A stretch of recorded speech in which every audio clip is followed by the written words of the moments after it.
Good morning, depending on where you're joining us within the United States or around the world. My name is Nick Rosato. I'm one of the Associate Directors of Undergraduate Admissions at Rensselaer Polytechnic Institute. Thank you for taking the time out of your busy day to come join us, and congratulations. I know you've already been congratulated by some folks in the first sessions, by our Vice President for Enrollment, John Wexler, by some of our students, by the deans and the associate deans of the school that you're accepted to, but certainly, again, congratulations on your acceptance. This session is really out there and hopefully will help to provide you any questions you have regarding financial aid and your financial aid package. We're really joined by the experts of the financial aid world this evening, so hopefully you can get a lot of your questions answered. We'll start with a brief presentation, financial aid updates and next steps as an accepted student. And then at the end, we will leave time for questions and answers. So if you do have any questions throughout the presentation, please type them in the chat box at the lower left-hand corner of your screen. This is a moderated chat, so your question will not show up immediately, but myself and Stacy from the Office of Financial Aid will be kind of moderating the chat boxes and the questions. We'll answer some of the questions throughout the presentation in the chat box, and then we'll also answer some verbally at the end of the presentation as well. So you may not see your question pop up or answered right away, but rest assured we will try to get to as many questions as possible. And then if we have a specific question or we don't get to answer your question specifically, you can always reach out to the Office of Financial Aid, and they'll kind of provide you with the contact information for their office later in the presentation. But without further ado, I'd like to turn things over to our Director of Financial Aid, Marty Daniels, for his presentation on what is coming up next in the financial aid process for accepted students. Marty, it's all you. Thank you very much, Nick, and good day, everyone. It's great to be with you. And joining me this afternoon or evening is Stacy Antonelli, Assistant Director of Financial Aid. And I see that we have about 120 or so people that have joined us, and that's just fantastic. We've had pretty good luck with our webinar series. We had a session a week or so ago, and after this, we'll probably have another one before we get around the deposit deadline. And so mostly just keep watching for the information through the admissions office. We're trying to stay engaged as much as possible. And for example, we're glad you're with us today. We're going to cover some things for sure, but you might see that it's a little bit repeated if you happen to be at our last presentations. And so we'll kind of overlap and move you through the calendar as we go. And but certainly we have plenty of good things to talk about every time that we're going to get together. And so after just the general updates on where we're at with our award processing, we did want to talk a little bit about our special programs available at Rensselaer and some other things that our students receive through the state of New York and elsewhere. And then we'll take a minute and just kind of talk about what things will look like as you head through the summer and move towards the billing season. I know this slide was just up a couple seconds ago as Nick was kind of mentioning our contact information. And so at the bottom there, you see our service structure, and certainly email is great. And now we're able to take phone service calls during normal business hours. And certainly if you have a chance to come to campus and when things get back to a more normal condition, you'll be able to come visit us at Academy Hall once you're able to come see us over there in Troy. When you're not able to be in Troy, you can find a lot of great information on our website. During the question and answer session, I might show a couple things from then. I'll kind of save that technology challenge for a little bit later.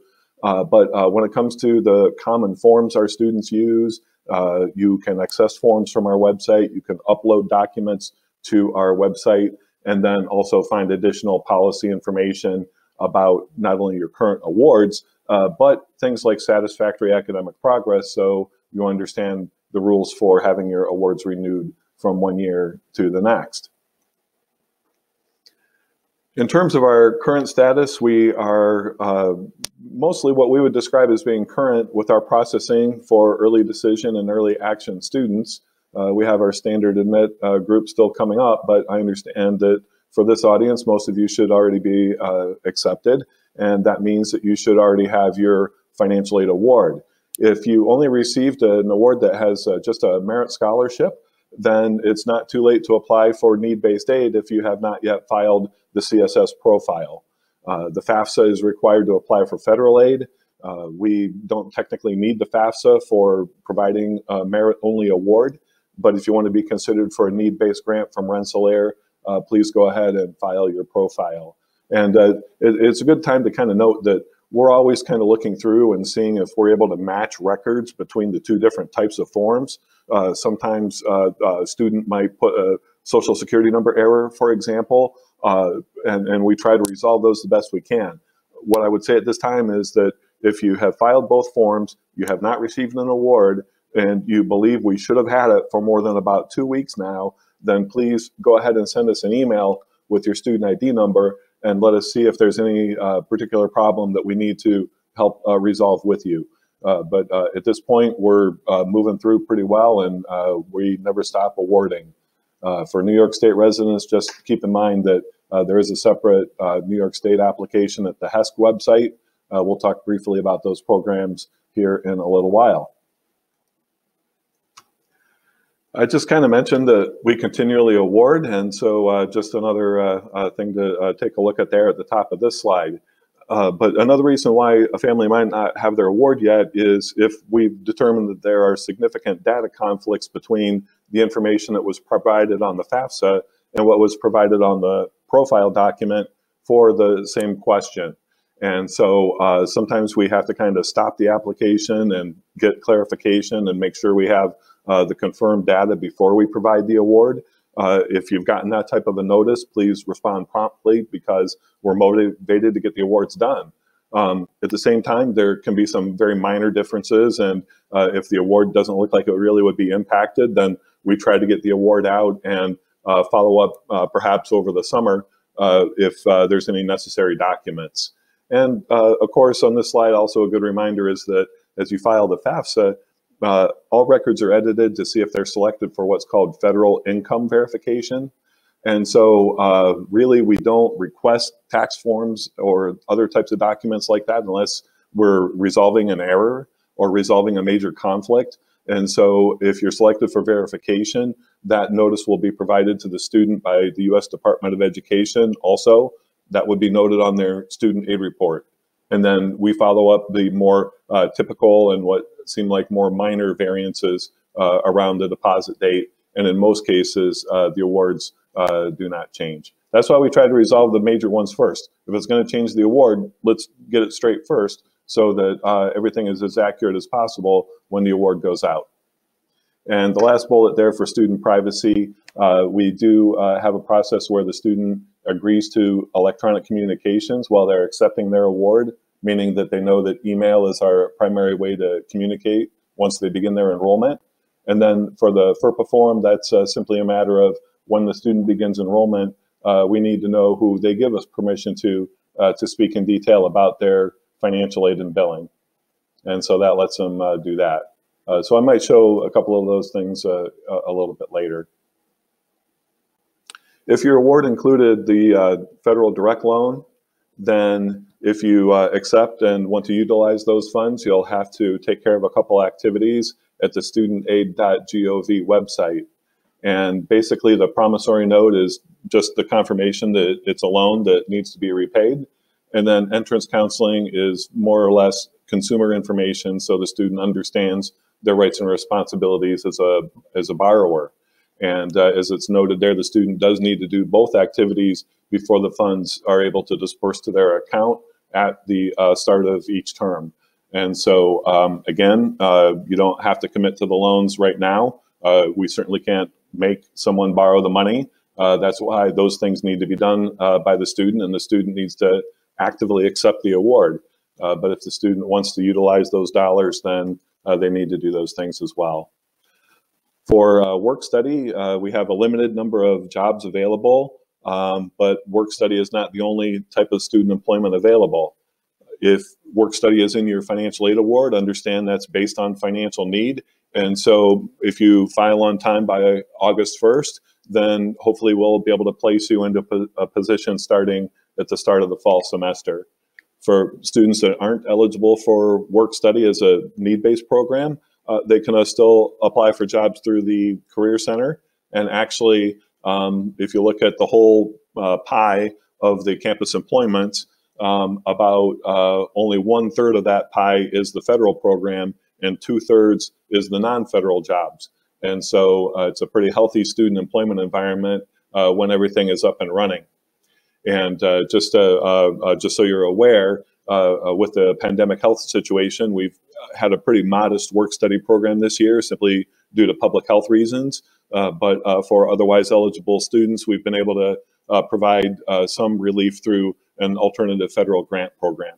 But more or less, it's a work for wages program, and make sure you apply in a timely manner if you'd like to participate. For outside scholarships, just like it says here, it's not too late to apply. It's not too late to get your notices, but certainly once you have them, please let us know what you've received. And the reason is that we need to look at those, and we need to consider those before we certify a student eligibility for need-based federal aid, like work study and the need-based student loan that we had just talked about. And so keep in mind that we give the advantage to the student. We allow the student to have the first $5,000 of outside scholarship funding without any thought to reduce any Rensselaer gift aid. Beyond that, we let that reduce loan. It would reduce work. It would fill unmet need. We rarely have situations where a student's Rensselaer gift aid is reduced because of outside scholarships. But certainly if you have detailed questions, if you're kind of what I would call a super earner, maybe over $10,000 of outside awards, maybe it's a tuition benefit if a parent works at another college. Those are the types of things that can have us get in a position to look at reducing awards. But most students just, please don't worry about that. Please go out and have a great time getting your outside awards, and know that we're going to give you the benefit to the extent that the federal rules let us. For the New York State programs, just a little bit more here. The TAP program is the largest program in the state. The awards for the 2021 year are maximized at about $5,100. Certainly it's a scale from 0 up, but generally speaking, a high-need family can get assistance from the state of New York. And also those awards typically are received above the amount of gift aid from Rensselaer, and in addition to the federal Pell Grant programs. So make sure you're doing your TAP application. And the HESC website is the best place to go for the rules and questions about income levels and things like that. The awards are completely calculated by the state, and we simply administer the rosters and ensure the funds are paid to the student. There's more than just TAP. There's military enhanced recognition programs, and the World Trade Center is one that's interesting to me because of a family working with us just in this past year or so. They had been a first responder after the 9/11/2001 terrorist attack. Their health deteriorated over time. They kind of had lost track that these types of benefits might be available. And when we were able to help and get them in contact, they got a great award, $24,000 a year for the final 2 years of enrollment. And so check the New York site out, see what might be out there. And certainly, if you're eligible, it's worth the time to apply. Unfortunately, we're not an Excelsior Scholarship College with New York. It's a great program, but for a variety of reasons, Rensselaer does not participate in that. And as I mentioned, please check the HESC website for details on the New York programs. ROTC is very active on our campus, and we had a meeting with the leaders of those programs about a year ago now, and there's actually capacity where they could increase their number of cadets here at Rensselaer, and they feel they'd always have a great story if they needed to keep increasing their number of cadets. If you're interested in ROTC, understand the awards are based on the number of years of enrollment during college, and then there's a service commitment attached to that after college.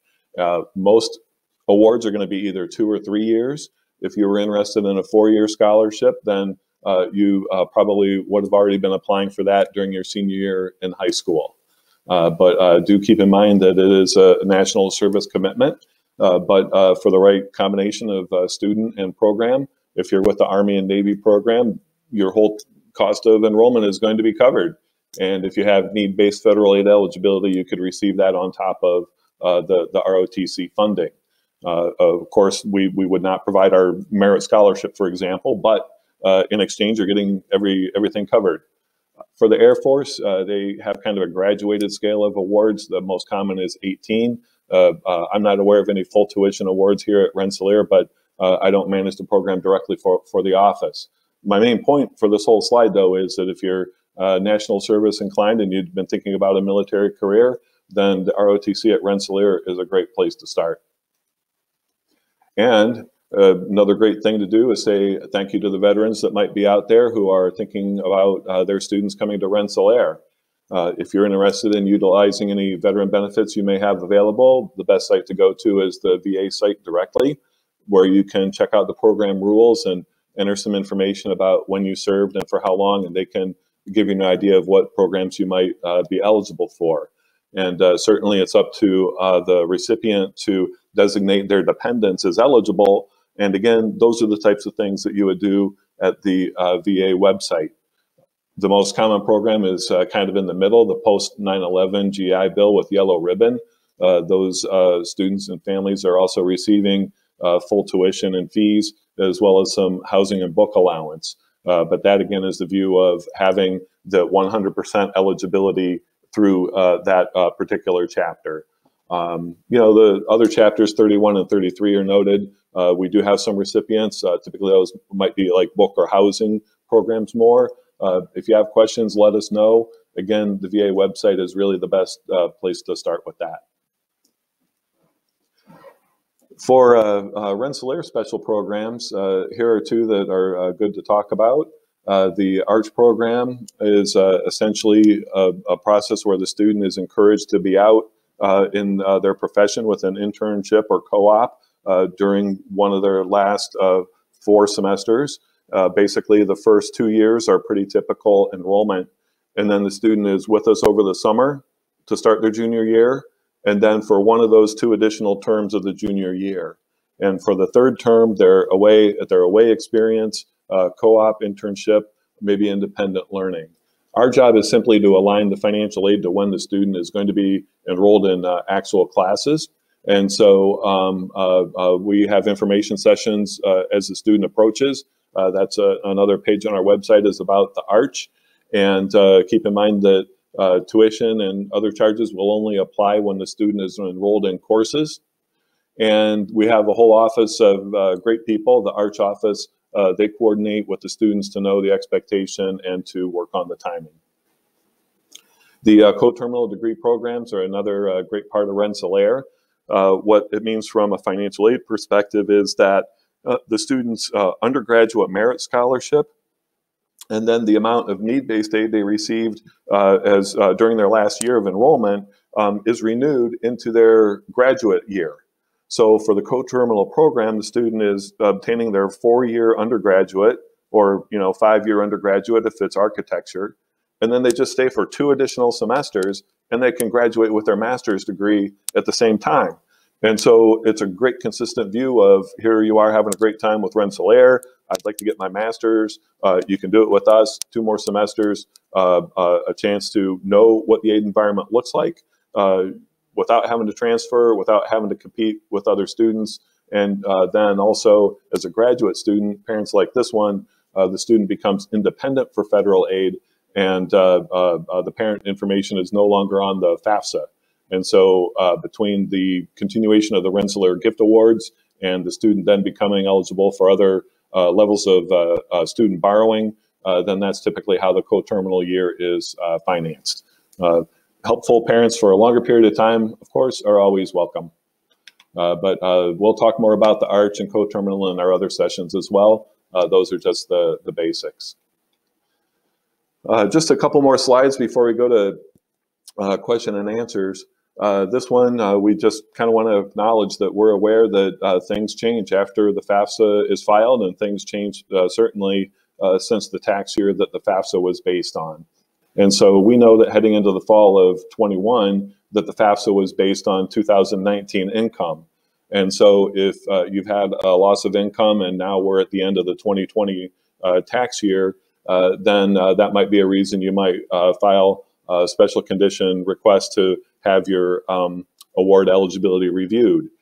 Certainly, it's not a blank check environment. We're not always able to meet the need we see at the start, and then special conditions sometimes are not able to meet the increase in need that can be shown. But at the same time, if we kind of don't know what's happening, we can't kind of do anything. So we do have a detailed form to gather income loss information, but you can also send us a descriptive letter if there's other considerations you'd like us to know about. Make sure you're providing reasonable documentation, and certainly we don't need every page or every copy of every receipt, but just something that helps us understand the number side of what you're presenting to us. And like I said, when we do the website tour here, maybe if we have a chance for that, I'll show you where that form is and take another minute to talk about it. And then the last slide here for the formal part of the presentation is just that look ahead to the billing environment. And keep in mind that we provide kind of an annual cost view when we're presenting the award letter. Also keep in mind that when you look at the cost of attendance on the award letter, for example, the student's not going to get a bill for the personal and miscellaneous that's noted, and they're not going to get a bill directly for their books. And so you'll see a little bit of a difference by the time the bill comes, because the financial aid is only going to pay against the direct charges. And so once it's time to calculate the direct charges, the options are either to pay, half of the year at the start of fall and half at the start of spring.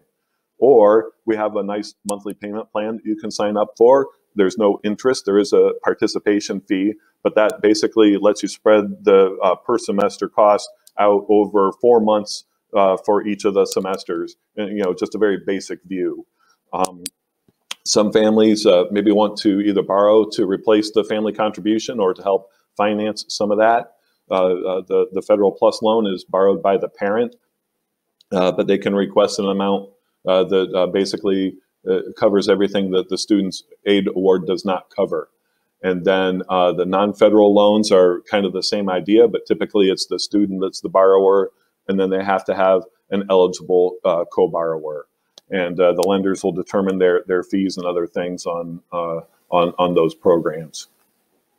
So I'm trying to think if there's anything else really to note here. I think, the interest rate, the Federal Plus loan, one thing about that is you don't always like to talk about the negative side of things, but for a Federal Plus loan, if the student or the parent borrower dies, the loan is forgiven.